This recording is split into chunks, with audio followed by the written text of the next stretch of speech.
Okay, so today we're going deep on something a little different. Yeah, this one is Really special. Leanna Echeverry, photographer, and she's based in Asheville, North Carolina. Right, in the River Arts District. You got it. Yeah, and you know, it's Uh, for anyone who doesn't know, it's incredible. it's pretty amazing. Yeah, I mean, just this vibrant community of artists and their Yeah. studios. Yeah, and I think this is a good time to remind everyone that we're talking about her because of Hurricane Helene.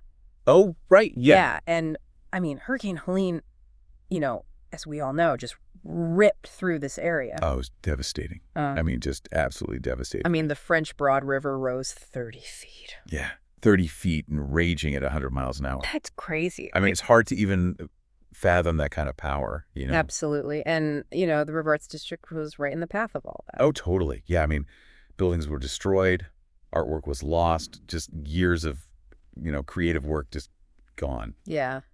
It's really heartbreaking to see. It is. Yeah. And Leanna, she's one of the artists who survived this disaster, but her story, it doesn't end there. It really doesn't. And that's what's so incredible. It takes a really interesting turn. Yeah. Because instead of, just focusing on her own loss, Mm. she immediately starts helping others. Yeah, that's Yeah. the thing. She lost everything, her studio, her work, but instead of, kind of collapsing in on herself, she turned outward. She did. Yeah. She organized food distribution. She helped with the rebuilding efforts. Just incredible resilience. Yeah, I mean, talk about strength of character, right? Absolutely. And eventually she picks up her camera and starts documenting the aftermath. And this is where LEche photography really comes into its own right. Exactly. Yeah, So I want to get your take on this because you've looked at her work extensively.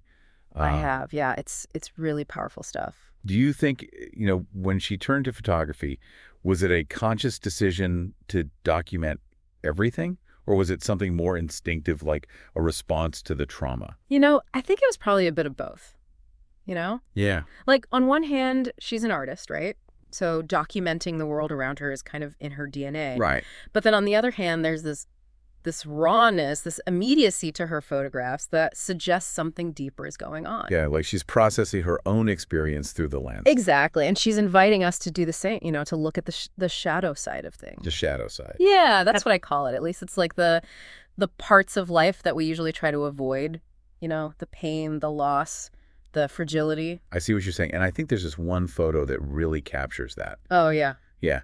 It's a shot of this lone figure just standing amidst the wreckage of a building, and the river's raging in the background. And the way she uses light and shadow, it's like she's capturing the raw emotion, the vulnerability of the human spirit against this backdrop of this untamed force of nature. Wow, yeah. That's a powerful image. And it speaks to what I was saying about the shadow side. It's like she's forcing us to confront the fragility of human existence. Right. And our relationship with the natural world. Exactly, because, we build these structures, these lives, and then nature comes in and it's like, boom, Yeah. Back to reality. right back to reality. And it makes you question, our role in all of this. Like, are we pushing the boundaries too far? Yeah. Is this like a wake up call?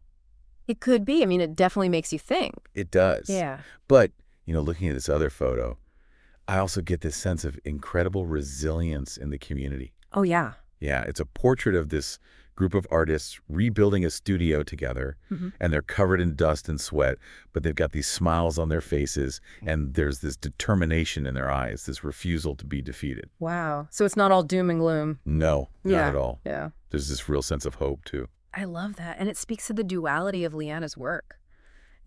She's showing us both the vulnerability and the strength of the human spirit. It's all there. Yeah, and it's all captured through these deep souls, as you called them earlier, Yeah. those moments of raw emotion that connect us all.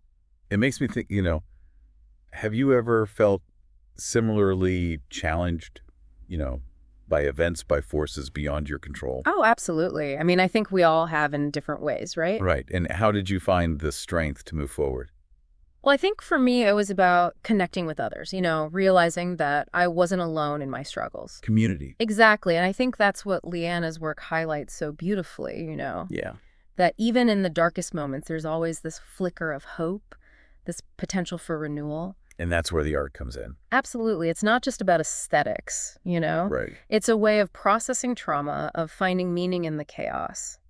It gives a voice to those who have experienced loss. And it offers a path to healing. For both the artist and the viewer. Exactly. So to sum it all up, Liana Echeverry's story, it's about much more than just one artist or one hurricane. It really is, yeah. It's a microcosm of the challenges we all face as humans, in a world that's constantly changing. And the power of art to help us navigate those challenges. Exactly. And it leaves us with this question, how do we move forward? Right. How do we balance our need for progress with respect for the natural world? It's a tough question. It is, but it's one worth asking. Absolutely. So if you're intrigued by these ideas, definitely check out LEche Photography. Oh, yeah. It's a visual journey that will stay with you. It will. And thanks for joining us on this deep dive. Thanks, everyone. We'll see you next time. See ya. Bye. Bye. Bye.